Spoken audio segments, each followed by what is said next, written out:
Hello, and welcome to a special edition of the Sparring Partners MMA podcast. My name is Kobe McKinley, and I am joined, as always, by Mr. Brad Jones. Mr. Brad Jones, how are you? Oh, I'm doing excellent. I'm doing very well, sir. That's good. I'm happy to hear it. I'm also doing excellent. I'm riding high on a Sunday as opposed to riding very, very low. It was well paced. It was a well paced night of fights, both on the production side of the UFC and on and our beverage pace. So it was, I am still alive to tell a tale. We've gotten our beverage paces down to a science at this point. And yeah, the fight's delivered. Boy, I'm still on a very high this week. So yeah, loving it. Yeah, man. I think the whole card, while it lost some name value it lost 6 fights overall, but it lost some name value as far as losing Volkanovski and Ortega. Brian Ortega. I always blank on his name. I did it last episode too. Yeah, we lost some star power, but overall, the whole thing delivered. In my mind, it delivered. There was not really a fight. There wasn't a fight on the card that I felt was, boring. No, they were all very entertaining.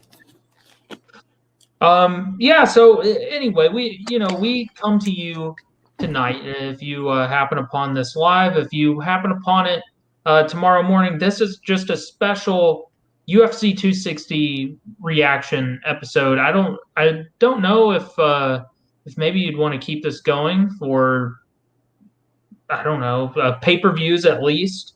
I think this would be a fun thing to do on Sundays after, especially big cards. But this is just a discussion on UFC 260, the immediate fallout, and we will get to all the other juicy details on Wednesday. As always, this is done in collaboration with FightFreaks.co. I knew I was going to do it correct today. But yeah, let's get it moving. We're going to start with the main event. Heavyweight clash. Francis Ngannou, Stipe Miocic. The GOAT versus the Wolf, essentially, in this matchup. And it was violent. How did you feel about the main event? It was the GOAT versus the future, and the future has arrived as it brutally executed the past. And we arrived at a new era of heavyweight savagery. So excited about this. Just incredible main event. So many options and avenues and doors open up now for the future at heavyweight. I am just beyond excited. We're about to break it down. But yeah, as an overarching summary, it was incredible. I loved it. Okay, yeah, I also loved it. And I'm feeling like I can believe again. Like I can believe in greatness again, and I get scared in our sport because as I often say, MMA reminds us that hard things are really, really hard, and so to stay on top is almost a bigger challenge than to get on top. So I'm everything that we see leads us to believe that this is Ngannou's crown to hold on to as long as he wants, but we also both lived through the Machida era. So I don't see anyone that can beat him right now, but I need a few more defenses before I'm like, yeah, he's going to be it for a while. Oh, yeah, absolutely. I agree. I am the majority of my sentiment is I am just so happy to once again close the Stipe chapter at heavyweight. I enjoy Stipe. He's fine. He's a good guy, but he just fucking dragged the heavyweight division into such a slow slog of one title defense a year, and I hated it. And Stipe and Francis is already talking about wanting to fight 2 or 3 times a year, turn me down a little bit. I can hear myself on your end. Oh, may have to go to some good old fashioned phones, brother. Oh yeah. All right, make the adjustment. That is what I'm doing. We'll do it live. We'll do it live. We'll get this thing figured out. But I'm so excited for a heavyweight belt that is going to be defended often. Francis has already terrorized the division just on his way up to get there. So there's not many people in the division he hasn't already brutally knocked out in a matter of seconds. But there's still a couple big fights on the horizon. The John fight's out there. The Derek Lewis rematch is out there. And also there's talk for whatever reason about potentially a third fight with Stipe, which is deserved, and it's fine if that's something Stipe wants to push for. But I saw nothing in that second fight that gives me any like hope for Stipe to beat Francis in the future. I just don't think it's going to happen. But yeah, man, the Stipe chapter, it was great. He was a GOAT, racked up all them title defenses. But in the long run, I think it's going to be looked at. That first fight with Francis is like, oh, he got him early. He got him at like the perfect time to get Francis when he was still green. And now Francis ain't green no more, son.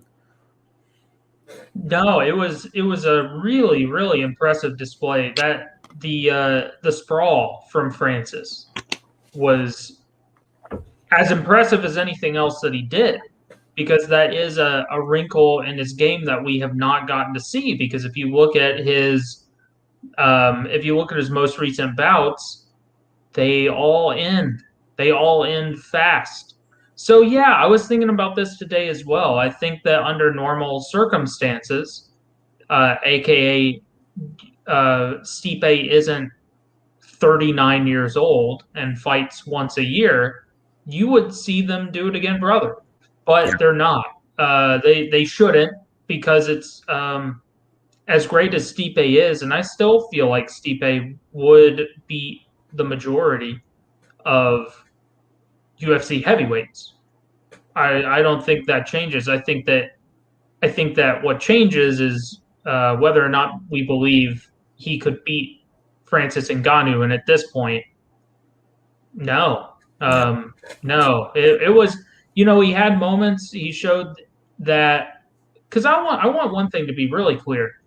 Like, if anything, like, Stipe proved how great of a chin he has in this fight. He still got slept, but he got clipped with some horrible shots. Oh yeah, the first round. He had to show that stuff. The very last level of Halo Reach, and it starts, and the thing comes up, and it's just like survive.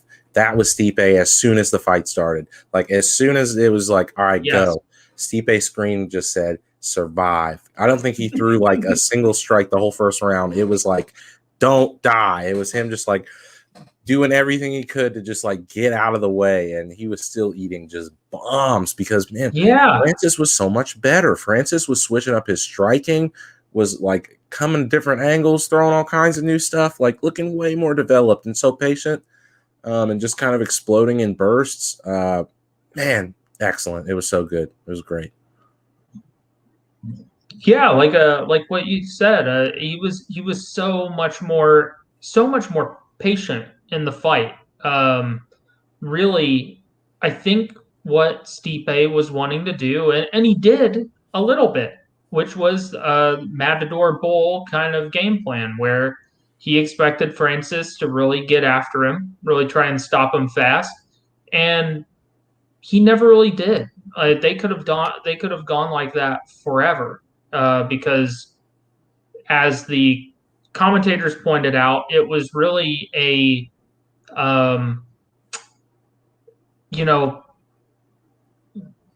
a sprint rest over the course of a round that allowed Francis to stay more consistent and stay and not wear himself out like he did in the first fight. The first fight, he went nuts trying to get a finish, and it didn't happen because Stipe is really, really tough. So, yeah, I mean, as far as a heavyweight title main event, um, regardless of who you are rooting for, I think a knockout like that is about as clear a torch pass as you can get, which I like that. I did, the worst thing that we could have had was a close decision. Oh yeah, You there was know, no way that was going to happen. well, no, I mean, I would imagine the odds were like plus 5,000 for a split decision, Yeah. but I mean, like, when a title changes hands like that, then it is put everyone and everything else on hold. We've got to do the immediate rematch. At least see, and this is how we have devolved, Brad. This is how we've devolved. Mm-hmm. Someone gets starched like that. It used to take to get an immediate rematch, getting robbed on a decision. Yep. Then it just became a decision. If the person beat you by decision, then for whatever reason you got an immediate. At this point, we're talking about Stipe, who got flatlined and then his head hammered into the dirt, and then there's still people out there being like, he deserves an immediate rematch. they're like, What? well, it's No, 1-1, and it's like no, those it's are not two. 1-1. It's not. It's It's not. not. I mean, on paper, sure, yeah, it's 1-1, but that is the most shallow reading of, yeah. Sean O'Malley got a win. That's it. He got a win.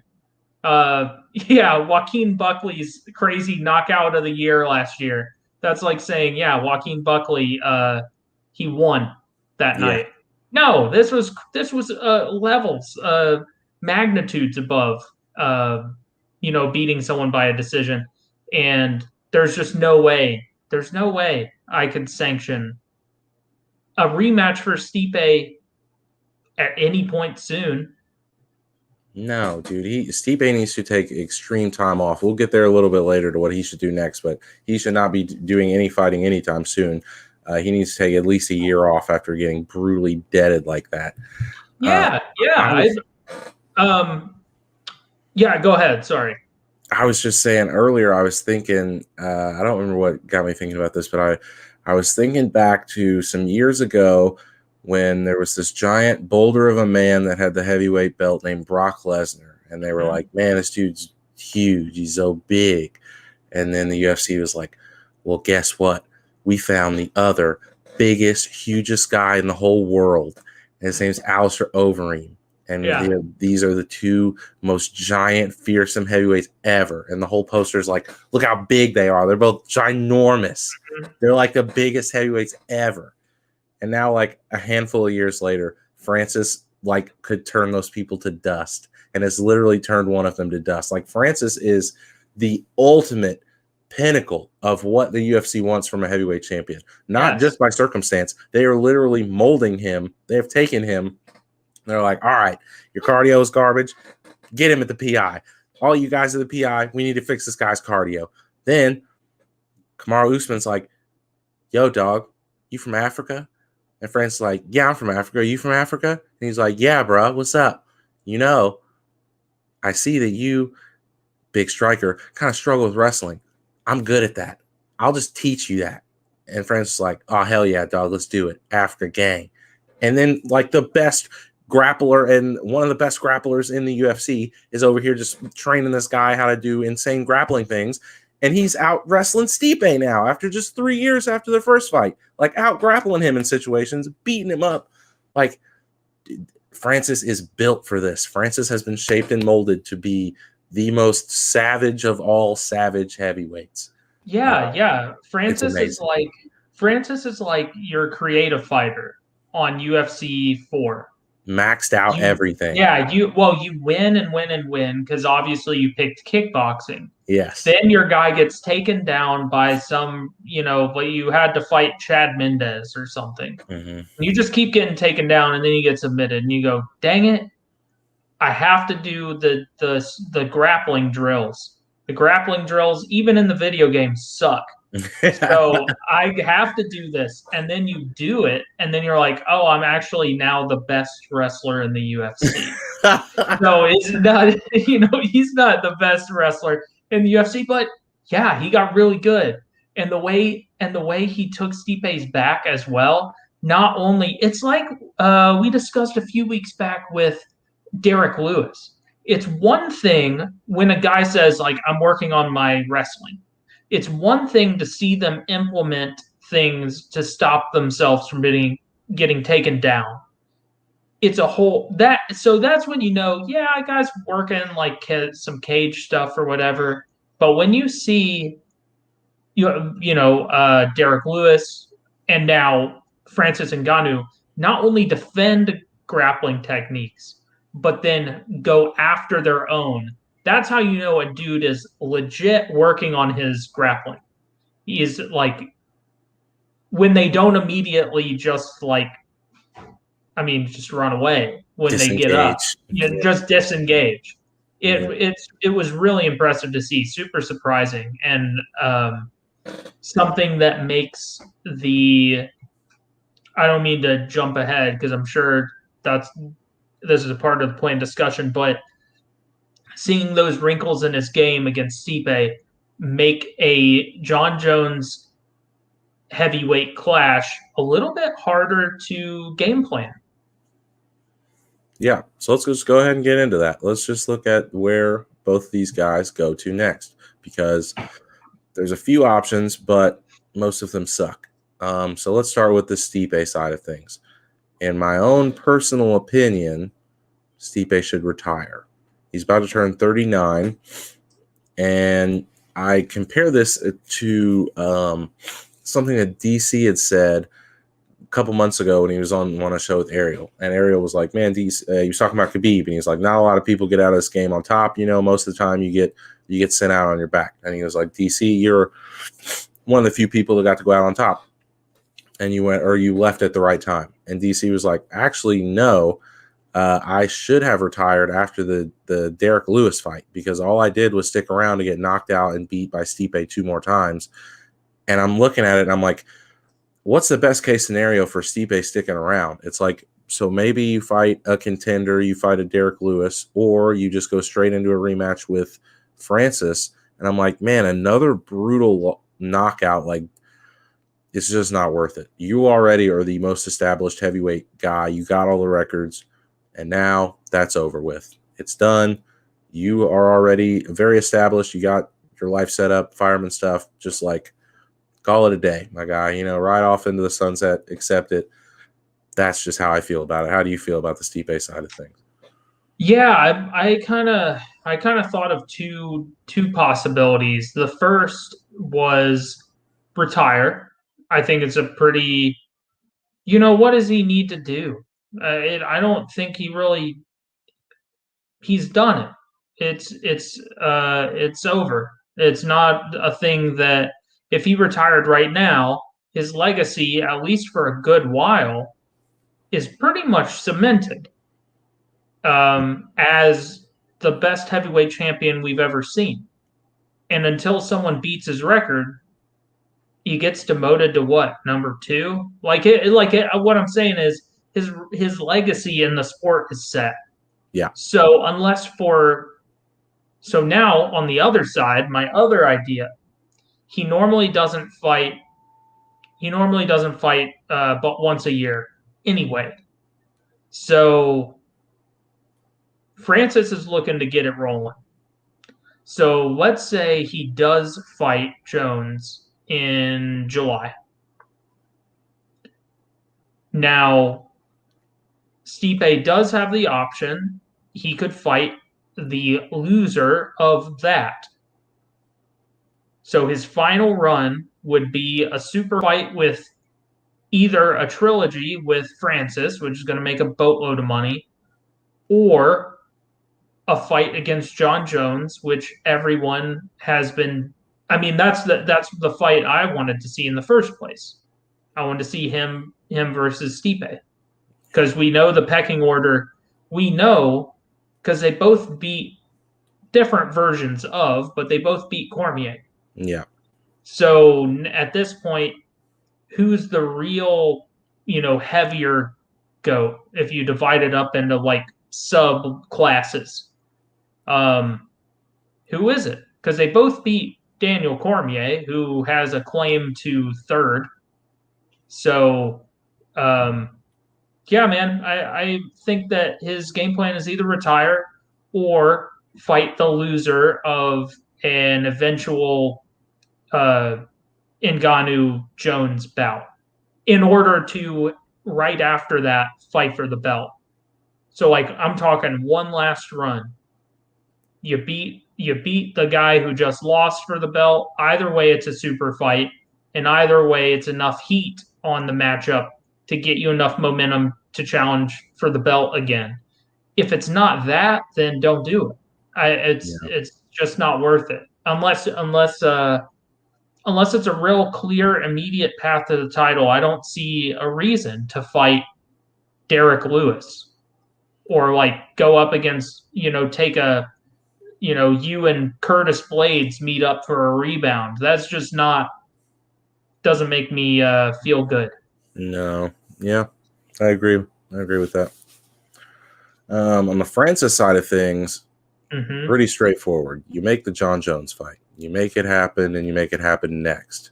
Not Um, as not as straightforward as you might think. yeah, there's all these fucking roadblocks and such, but Yeah, this is one where I'm like, they're talking like, well, let's just like slip a Derek Lewis defense in there, and then we'll get to John afterwards or whatever. And I'm like, no, you do John now. You do John next. You pay the money. You figure it out. You do John versus Francis next. That is just ginormous. It's huge, huge. The biggest you can do. That would just be ginormous. You have other options, but they're just not.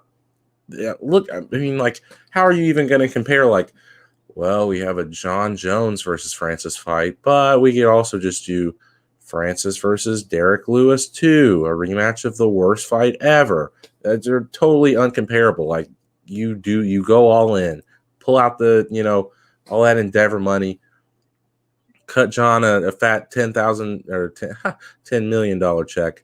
yeah, he gets a full 10K. Oh man, and you do it. You do that fight next. What do you think, sir? I don't know. I don't see it as that straightforward as far as like yeah, it's I mean we spoke about it a little a couple weeks back where it's just like whoever is John Jones's management is really doing him dirty. Like this is the UFC's down to bone you over. Like it doesn't matter who you are. Totally they're down to totally go against what they've said they want to do or going to do or what their plans for you are. Um, I think that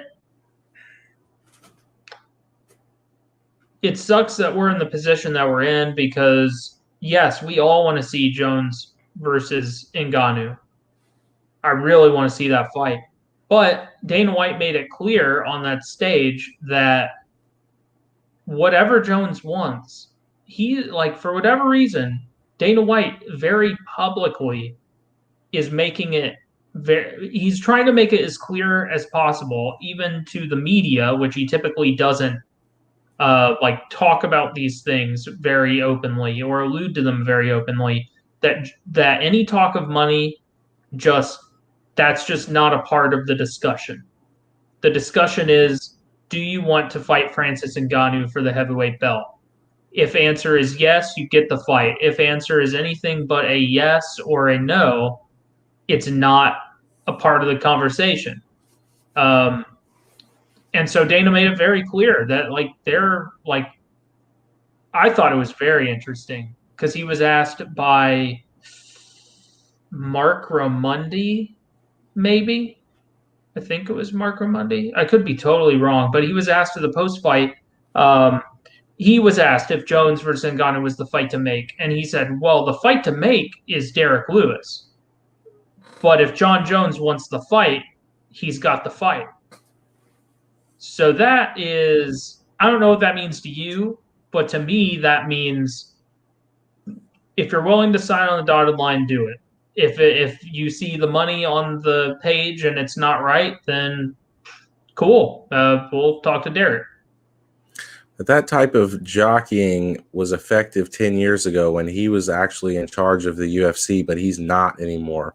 Now there are people that are his bosses that are going to say, oh, like there's a huge money fight to make. Yeah, make it, because we're Disney and we want giant money fights. And we will always cater to the Conor McGregors or the John Joneses, because we know when there's a giant money fight to be had, like, you know, letting Conor go box Floyd Mayweather. That was stuff that wouldn't have happened before, but these people know money. They know when something's big, they'll make it happen. They'll make a new contract for John. They'll pay him. They totally have this ability to get this kind of stuff done. I fully foresee them going after that. I mean, I still think that they are going to go after it, but like we do not have access to the numbers, but so we all know that we want to see John Jones fight Francis Ngannou because he is possibly the best talent we've ever seen. And we want to see him go against a dude who is like, if he doesn't have the skills to beat him, Francis Ngannou looks like the guy we always envisioned that would be able to, at the very least. Yeah. So this is one thing I've thought about recently, and I wonder how true it is. And you let me know if this is totally off base. But is John Jones? I think that the reason this is not working as well as it would for a Conor McGregor is because I think that ultimately, by numbers and sales, Jones is a lot closer to. He's closer to being a Mighty Mouse Johnson than he is a Conor McGregor. Yes, because he botched the timing on all of this. He should have been doing this at the time that DC did. John should have been going up to fight Stipe at heavyweight like 3 or 4 years ago, before Francis became a factor. Back when John still had the light heavyweight belt, as soon as he came back and knocked out Gustafsson. He should have done it back then. That was the time to do it. My fear now is he's waited too long, because now a new generation has washed into heavyweight. Because remember, it's like this third younger generation had come up at 205. He's like, fuck that. I'm out of here. I'm going to heavyweight. All these Arlovskis, all these big, heavy, slow dudes, take care of that. No problem. Yeah, they're all now washed out because there's a giant, like, Mega Man up there that's just shredded to the gills at like 265 pounds. I mean, even look at it's bad timing throughout, because like obviously John Jones is wanting, I would imagine for Jones, his career trajectory, if it goes the way he wants it to, would be beat Ngannou. Who else? Retire. Yeah, it's beat Ngannou and retire. Yes. And so, yeah, I mean, he's gonna avoid a bunch of the riffraff, but I would assume he would have rather fought Stipe. Absolutely. Yeah. So it's that may be the other part of it, why the UFC doesn't necessarily want to play ball, is just like, dude, we're gonna have to crown a heavyweight champ anyway, even if you win, or pay way more than we wanted to pay you to fight to begin with. So, but also, like, there's a potential for Francis to knock John dead and get like an insane rub off of it. Like, Francis already got a huge rub, but if Francis was the guy that like obliterated John Jones, dude, I think he already is, but he would like definitively be MMA's Mike Tyson at that point, like a male Ronda Rousey that just like people tune in to watch him go out there for like 20 seconds and kill someone. And it's like, yeah, he could be like a totally transcendent star at heavyweight that the UFC hasn't had since like Brock Lesnar. Yes, he has the making of a superstar, Yeah. especially being a heavyweight and being just like you just see him. You just see him, and you're like, oh, he's not a normal guy. No. Like there's just no. Um, yeah, he is the brainchild of the poster of UFC 141. That's what they wanted so bad. Seriously. Um, yeah. So I think that for Francis, it's either Jones or Jones gets boned in negotiations, and we get Derek Lewis. Yeah, and honestly, like taking if like the John fight wasn't there, I'm totally interested in a rematch of Francis and Derek Lewis. Like, I think a rematch of that fight would be a banger potentially. I think that it's still very boring. Really? But yes. But I think that it's the only way it's not boring is if Francis uses his new wrestling. Dude, I think I Francis think might knock Derek Lewis the fuck out. Francis is throwing leg kicks now and head kicks and stuff. He's throwing all kinds of new stuff. Bro, Derek Lewis got TKO'd by JDS. So, there's that. But it's all good. Well, I mean that's dude, I don't know. I don't think you can ever count Derek Lewis out. No. That's a horrifying fight for anyone, even Francis Ngannou. So I think that it would be really interesting to see if Ngannou would try and wrestle him.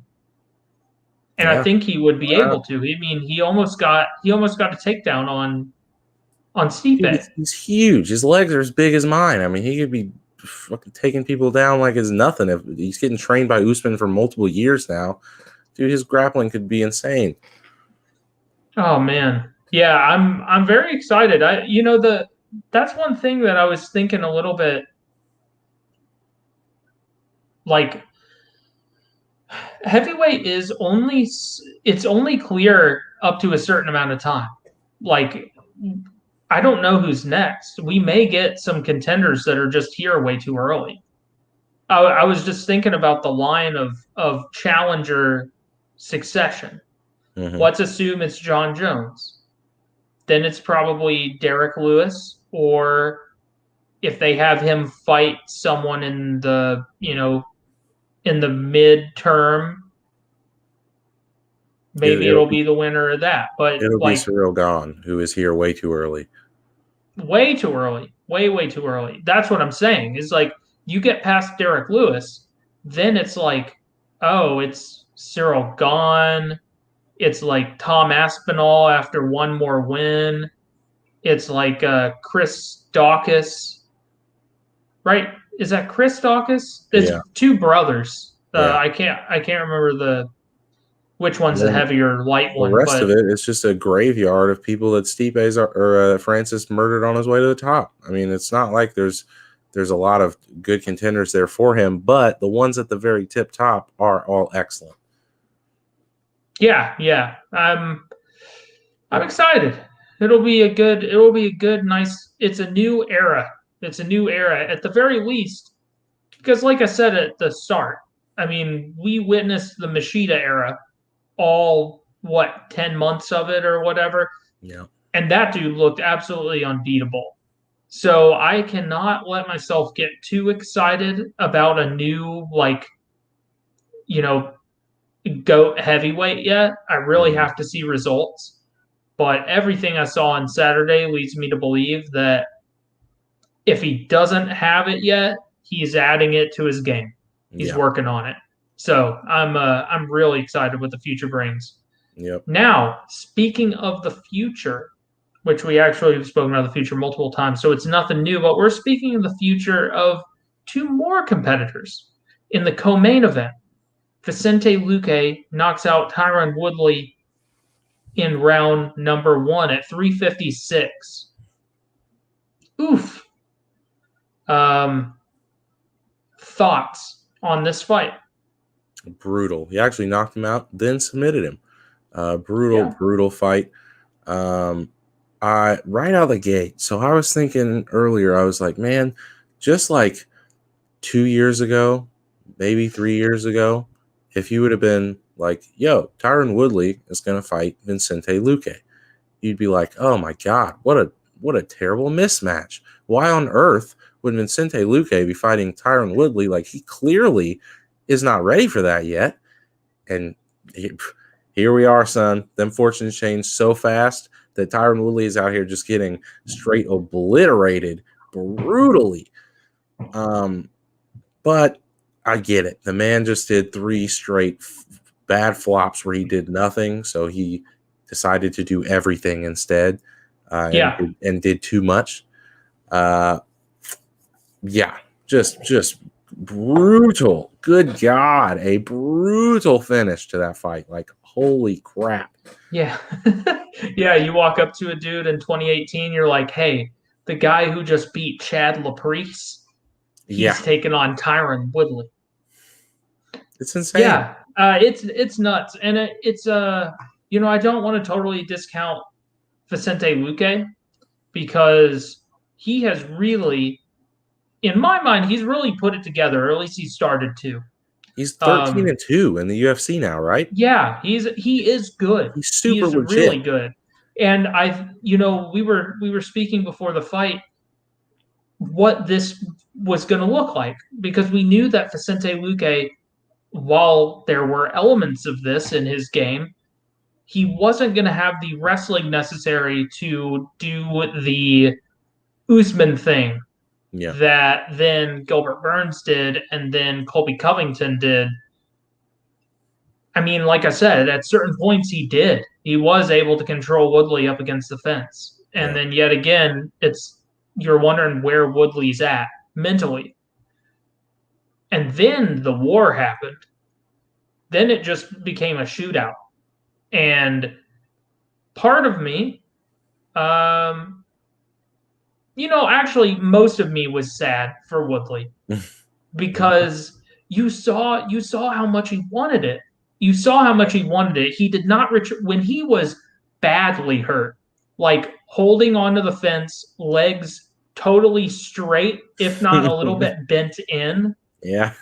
His next thing that he did was just try and slam a bomb into Vicente Luque. Yeah. I mean, he wanted to get it done. It was the true definition of like going out on your shield, because like he got into a situation where he was like, dude, I'm either about to get knocked out or I'm going to knock this dude out. And it did not go well for him. But no, God, dude, the shootout was just insane. He's just throwing bombs and eating them. Vicente Luque is only 29. This dude is all this experience in the UFC already and is not even 30 years old. He's still getting better. He's going to get better, and he's going to be an elite player in the division. So just insane fight.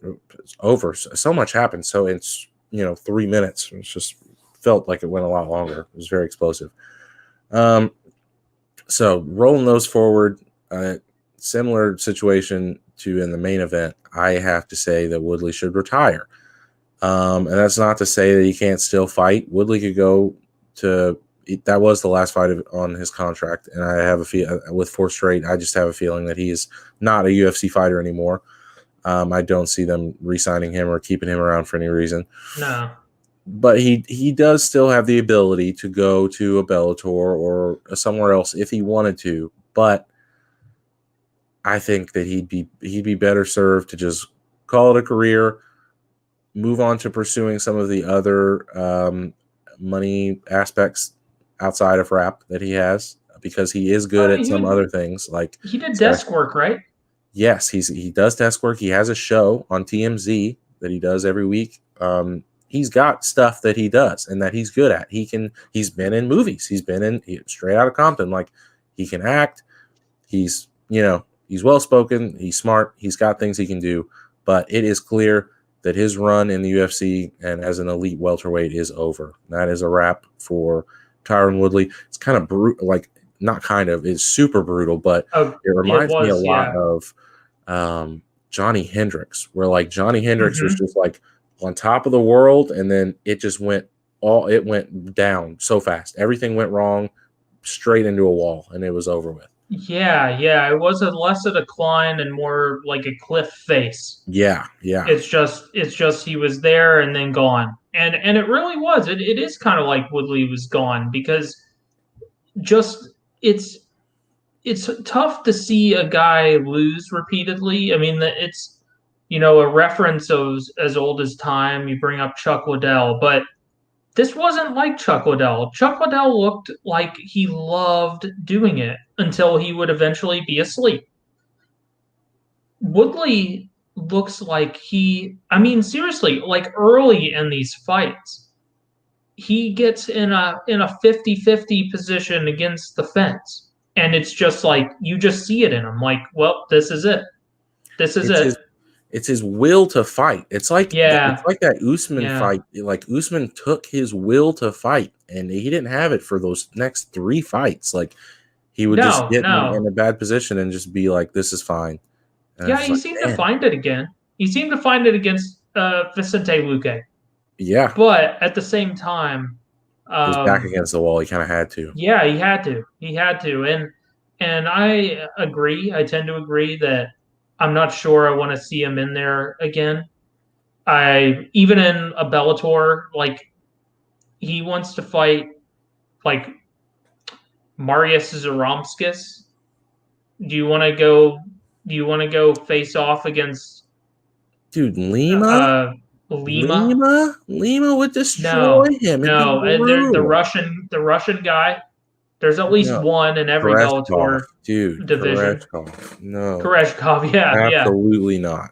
No, all of them are horrible, and it's another guy. It's like, what do you have to prove, man? Yeah, You are like arguably the best. Like someone could make the argument. So I think he had the most difficult run as champ at welterweight. I in recent genuinely history, do. yes. Yeah, I mean, as far as the opponents he fought, their specialties, I think he had, if not the toughest, it would be pretty hard to find me a tougher one. Yeah, Um, so yeah, man, he's done it all, and I think that to watch him, yeah, go out against again, like we're not trying to bag on Vicente Luque, but he's not a champ, and he's not like he hasn't even fought for a belt. mm-mm. He's just a guy. Yeah, he's just a guy. He's in the top 10, Mhm. but at the end of the day, he's just a dude. And yeah, I think it's a wrap, son. It's done deal. Yeah, you just lost to a guy his last win was against Randy Brown. Yeah, it's like Nothing against Randy Brown either. It's just not the name value of a Tyron Woodley. no, that decline was just it's brutal and it's steep and it's not fair, but it happened, and it's like the end of the road has come for Tyron Woodley, and that's just what it is. On the other hand, rolling it forward for Vicente Luque, there is a fight. There's one fight that I want for Vicente Luque, and it's not exciting at all. It's probably going to be very boring. I want him versus Michael Chiesa. Yeah. I mean, that's a good fight. Michael Chiesa needs a fight like Vicente Luque at 170 because he hasn't necessarily fought like a dude. Vicente Luque's come to blast your nose off, Yep. and it's not gonna be the painless like Ngannou way where he just shuts you off. Vicente Luque beats you down. Yeah. And so he's really gonna have to be on his P's and Q's when if he were to face Vicente Luque. That was a phenomenal fight. I would love to see that fight. Yeah. That is my personal selection for those guys moving forward. I mean, post fight, Vicente Luque was saying that he wanted to fight. He did mention a Wonder Boy rematch. He's down to do that. he stated that he just wanted, now that he has a win over a former champion, he wants to fight the elite of the division. And it's weird to say, but actually, I think Michael Chiesa might be there, or as I think Michael Chiesa is as elite as they're going to give Vicente Luque right now. Yes, in terms of number value, absolutely. Well, also, and we've said it before, but like welterweight really has become. Let's hope it gets sorted out, and it seems to have been sorted out now that Usman and Masvidal are booked. But there is a surprising number of people that fight at 170.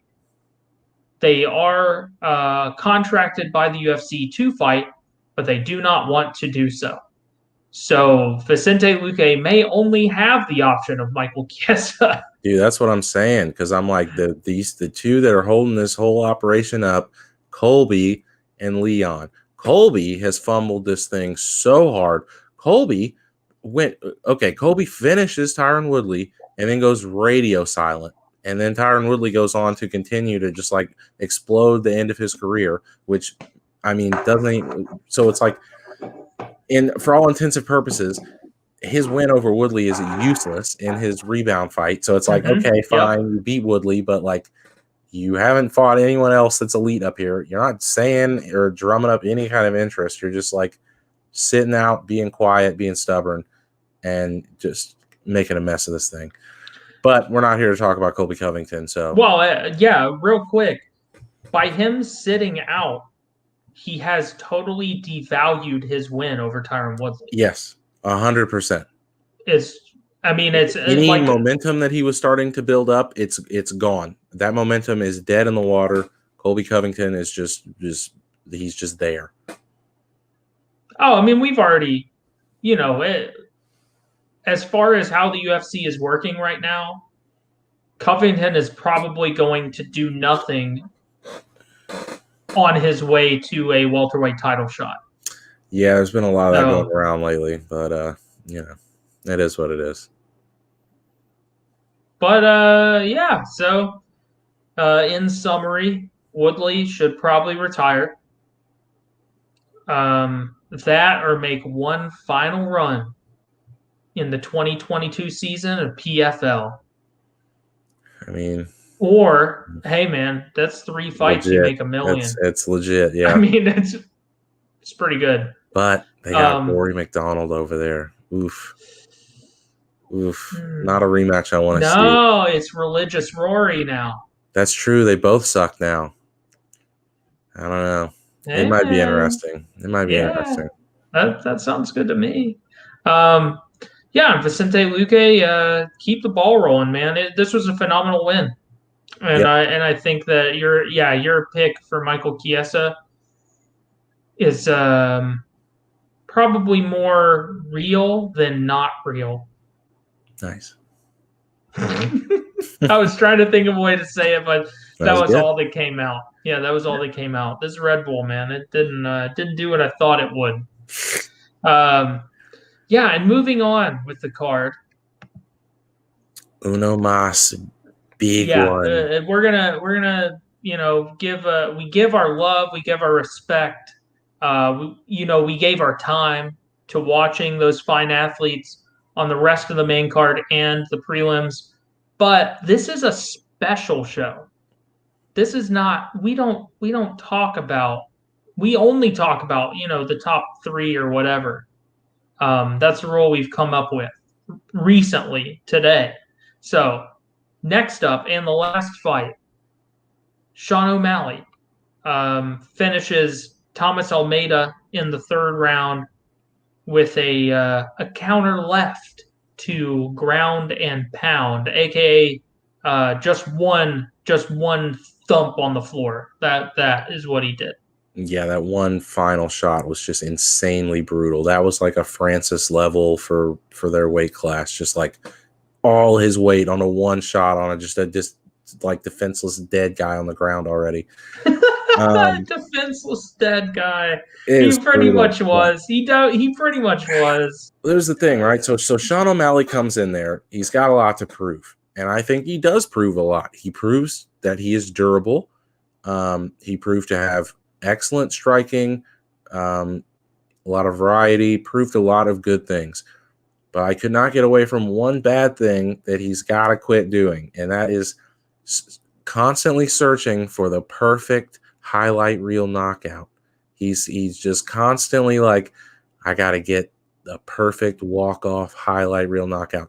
Look, dog, you gave up like multiple opportunities to finish Thomas Almeida in the first round when he absolutely should have been done because you didn't follow up on anything. You just hit him with something good, and you just stand there, or you turn around and walk away and just let him recover. Because Thomas Almeida, my Lord, probably got knocked out 10, 15 times over the course of this fight.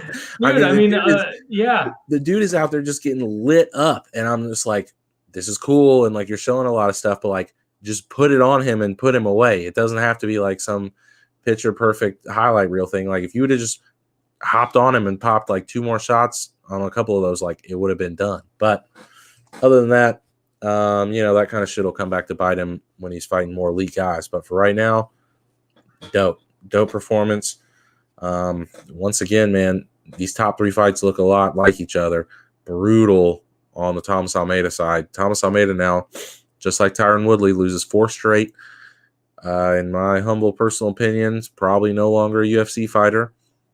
He's lost 5 of his last 6. Yeah. He is 29 years old. Dude, the same age as Vicente Luque. Like, it's crazy, the different trajectories of their careers. I mean, man, he's had a rough go of it. Yeah, that's what's so weird. He took that big hiatus. He took, he fought Cody Garbrandt and lost. Before that, he was fighting between 3 and 4 times a year, all the way up to Cody Garbrandt. He gets stopped. He fights later that year against Albert Morales. And then a year later, almost, he loses to Jimmy Rivera. The next year, he loses to Rob Font. 2 years later, he loses to Jonathan Martinez. And then, 6 months later, he loses to Sean O'Malley. So there's been a decent amount of time off in all of that. But yeah, man, he probably isn't a UFC fighter anymore, nor should he be. I mean, it's 4 straight over the past 4 years. Dude, he's in a much more rough situation because he's in kind of like a Renan Barão type of situation where he's still so young, not even 30 years old, but looking down the barrel of being potentially like, I mean, your career could be over. I couldn't tell the kid to go retire, like you can go, you're 29, you can go to some other organization and probably still beat some guys and be competitive. Yeah.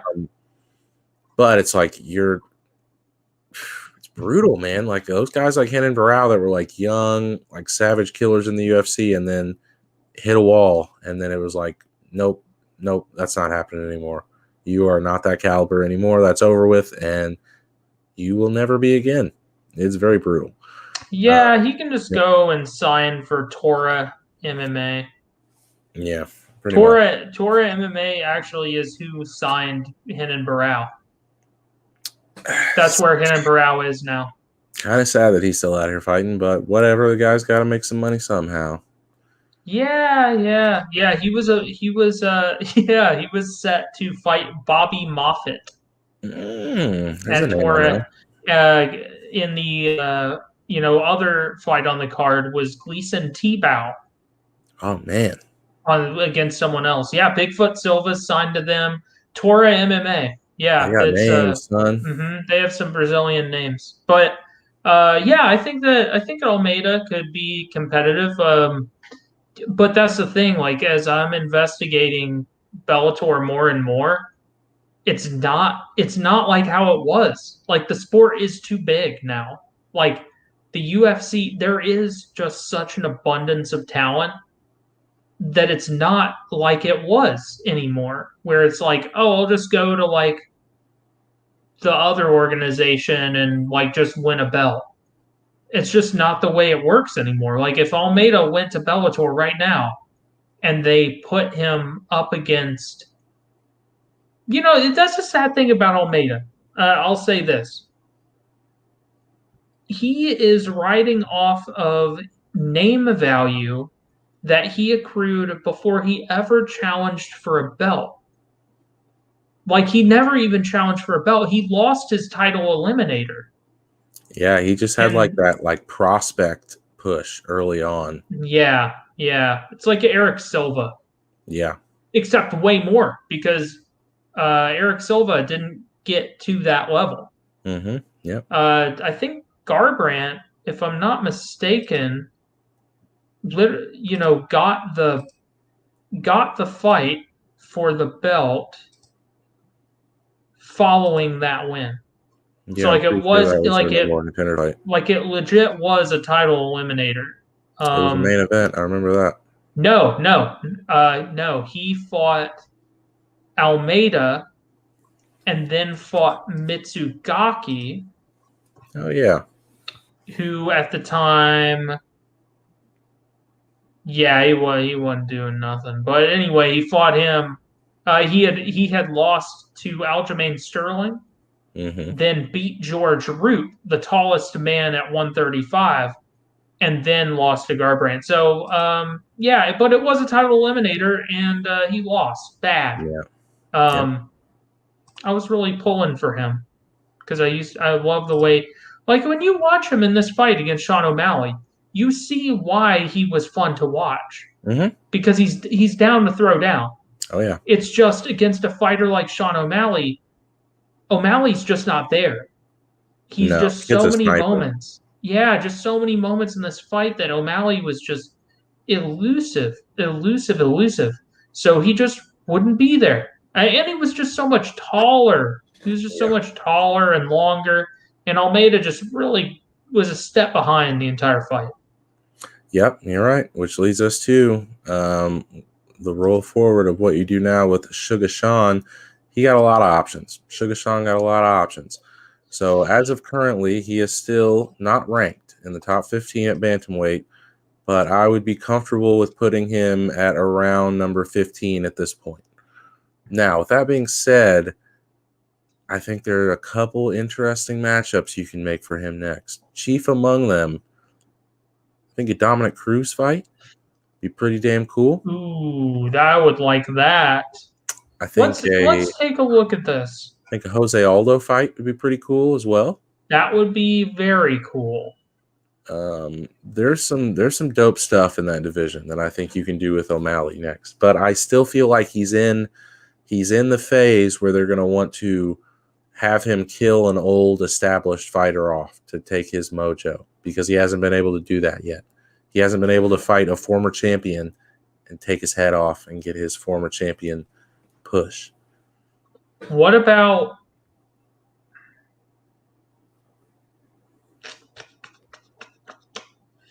Cruz is the lowest one. He's at number 9. Yeah. What's all? You do have Frankie Edgar. Oh yeah, Edgar's out there too. Sure. All those old. If you really want to throw him a bone, there's Marlon Moraes. Oof. I know, that's what I thought too. So yeah, let's think about this. Let's break it. The UFC never works in this like structured a way, even though they pretend that's what the rankings do. But let's take a look at rankings 9 through 15. Yeah. We have at number 9 Dominic Cruz. Mm-hmm.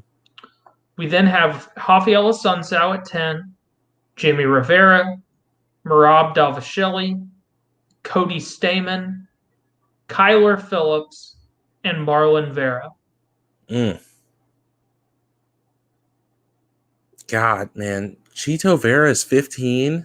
He's number 15, yes. It's like, how do you... But, well, that's the thing, though. So Chito Vera beats O'Malley, and then goes on to get the Aldo fight, which is what Sean O'Malley would have got if he would have beat Cheeto. But it's like, how do you push O'Malley into something bigger than what Cheeto's working with? But he did just lose. I don't know, man. I think there are a lot of names in that list you just gave me that are really tough fights. Some of them are young, like Marab, young, up-and-coming guys. And I don't think they want to put sharp steel with sharp steel yet, because these last two fights for Sean O'Malley have been like, you're sharp steel versus some old dull steel, and you're going to like obliterate them. And now we're starting to move into the phase of like, all right, fight some former champions, fight a Dominic Cruz. If you murk him, then we'll enter you into like fighting legit guys your age that are like 1 through 5 type of territory. Well, I mean, honestly, the guys that are his age, I mean, there's 2 of them in that top 15. There's Kyler Phillips and there's Cody Stamann. How old's Marab? Marab, UFC.com will tell me. Marab, actually, does they? Oh, Jesus. Does they? Does they? English major. He is 29. Yeah. Davashili is 29, so he's close. I mean, how old is O'Malley? 27, right? 26. So yeah, like right in there. So I mean, he has options if they wanted to put him up, and because I mean, yeah, it's obvious. I feel like that Marlon Vera loss really took the sales out of like this crossover thing that was going on with him. So at this point, I'm not even sure it really matters to the UFC whether they set him up to win or not. So you could really put him up against some dudes that are not that entertaining. So like you want Cody Stamann or Merab Devashili to get some rub. You put him up against O'Malley. And either way you win. Either way you get a guy who's like, yeah, I beat a guy who got everyone to watch me fight. Or O'Malley takes out a young gun. Another young gun. So yeah, I feel like it really comes down to the amount of like momentum that he was able to regain with this performance in terms of his career trajectory, because I do think he was able to regain some of it, but definitely not all of it. He just spent like the last year digging himself further and further into a hole every time he did an interview, which soured a lot of people to him. But if you matchmake him correctly, if he can keep going out there getting spectacular striking performances where people don't kick his leg, then you can do some stuff with him. But just don't kick his leg. Yeah, man, that's a really funny thing about MMA is that in boxing, more than a single loss is like catastrophic for your career. I mean, because I could rail against that system all day, but but in MMA, we don't care if you lose. We really don't. As long as you lose well. Mm-hmm. As long as you accept that you lost. And then you tell the fans, I lost that. I'm learning from that, and I'm going to try and come back stronger. Even if you lose again, as long as you lose well again, we really don't care that much. There's something, it's great. It's one of the wonderful things about MMA that's ingrained in the MMA fan that's like, everyone loses. Everyone loses. So it's fine. It's not some big thing. Like, that's what still drives everyone crazy to this day about Ronda Rousey. Just like, I can't lose. Like, oh my God, it destroyed everything about me. What did you just think that you just thought you were never going to lose and you lost, and then that was it for your whole life. Everyone loses. Literally everyone loses. It's fine. It's like, it's not that big of a deal as long as you're just like, yep, I lost. All right. everybody loses. It's not that big of a deal because we're always having the best people fight the best people. Like, you can name the 3 people on one hand that have made it through the sport without ever losing. So it's like, it's just something we get. There is no, oh man, there's this 50-0 fighter versus 46-1 over here. It's like, no, those are not real. That's the other thing. Like, No, that's not real. About your record. Like, you can come over here and be a champion with a record of like, 9-7 or something, whatever Randy it is. Couture, dude. It's like Randy Couture. matter. You can be 16-10 and one of the best ever. Yeah. Yeah. Great. Wonderful. Yeah, and so O'Malley did not lose well. He wins well. I think he wins. I think he actually does win with some class. But you brought it up already, and I didn't comment on it. But I think that the growing of Sean O'Malley will be no longer looking for walk-off KOs. That'll be a growth at some point because he even brought up the post fight. He's like, they were like, do you think that was a good KO, the one that you eventually got? And he brought up like, I think it could go viral. I think it's like, dude, you just won.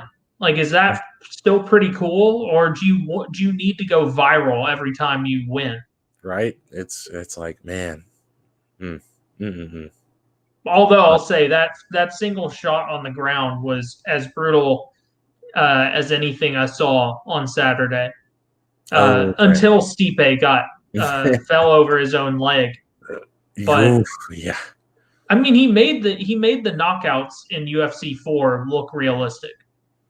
Dude, the thing that's so crazy is Stipe is already fully unconscious off of that check hook. Like, he's already out, leg bent over, just like dead. Dude, the Mohad video, if you didn't see it, was amazing because the camera just like pans up. Stipe's like dead on the ground, and you just see Francis like standing above him, and he just jumps in the air and just like, oh my God, it was so brutal. Jesus Christ. Yeah, well, we end UFC 260 with a third African champion, a new former champion retiree, if all things go well, and a Sugar Sean O'Malley who's back in the win column, and we can start planning out his rise up the ranks. Because I mean, he did look really, really great. As shitty as he was when he lost to Vera, as kind of annoying his whole shtick has become, in terms of what he does in the cage, it's spectacular. So I can't wait to see him fight again. But that is the UFC 260 special. That's what we came here to deliver to you. The top 3 fights, and some little, bits and tips and tricks coming out of the event. So, Brad, do you have any other messages about UFC 260? No. Dope card. Shouts out to Africa. Congratulations to all of the African nations. 3 UFC champions. And not only that, all 3 of them at the same time. Truly, truly incredible stuff. Congratulations to everyone. Wonderful fight card. Wonderful week. And no fight card from the UFC next week. So we will have a very exciting card, or a very exciting show where we'll get to talk about some non-UFC MMA related things. So stick around. Yeah. Is that this Saturday? Yeah, this coming Saturday. No UFC event. We get a week off. Okay. All right. Get your Bellator gloves ready. Yeah, I'm ready, son. Because we'll talk about Bellator on Wednesday. Yep. I should have my preview done, and we can talk about some Bellator. Also, by the way, I learned this through looking for fights. Bellator's fights are all free on their website. Not all of them, but a bunch of them. Like, Google them. If you Google a particular fight, the top result is usually a link to Bellator.com where you can then watch the fight. I don't think I've ever visited Bellator's website. So that'll be something I can do for some homework before this coming Wednesday's show. Yeah. I mean, it's not a bad. I mean, it's a functioning website with You're videos supposed to be on getting it. rankings, right? Have those kicked in yet? Oh, I haven't looked at that. I'll check that out. Yeah, it's a pretty cool card coming up on Friday, and I think they're going weekly.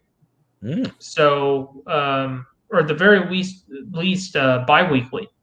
So we should be getting this Friday is 255, I think, and they've just scheduled out 258. So it'll be pretty cool. But anyway, yeah, guys, thank you for watching. Thank you for listening. If you enjoyed the show, give us a thumbs up. Give us a subscription. It helps us out a lot. If you'd like to see any more of what we do, go to film. God, every time, dude, I'm batting 500 this episode. If you would like to see anything more of what I do with written predictions and things of that nature, go to fightfreaks.co. That is where you can also find the podcast, old episodes, and show notes. Share it to your MMA loving friends and family. And we will see you guys on the next one. Brad, say bye to the people. Bye, people. Catch y'all later. Yeah. See you later.